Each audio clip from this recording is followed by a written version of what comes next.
What up, y'all? So today's epic joint story, we're gonna be drawing drip Goku in my own style. You understand? Goku all dripped out, So yeah, the guidelines. If you need the guidelines, alright. So guys, I just got this idea recently of drawing Goku dripped out because I know most of you guys would love to see this. So here you go. This is a full tutorial.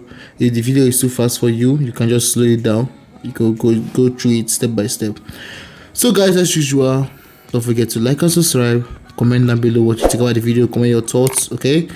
Comment which character do you want to see next. Which character do you want to see next? Comment it down.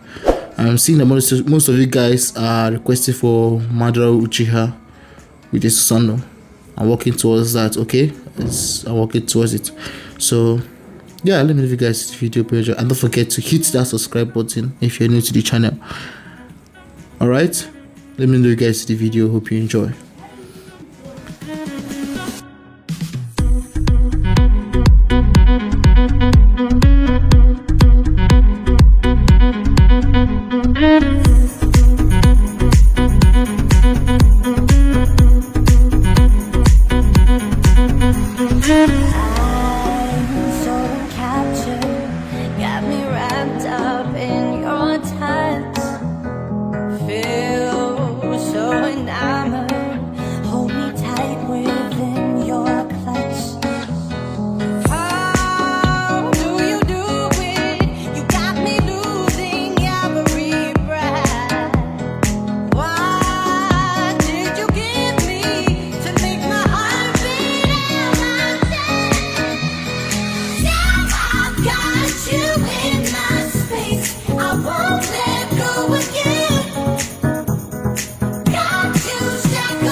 I am happy on this island. Wanna be my fun-land. I don't ever want to leave. I'm in a tropic club.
Something to hold on to, gotta find it first. But here I am, 'cause I've been laying under palm trees, waiting for the summer, knowing there's nowhere to go. 'Cause I am happy on this island.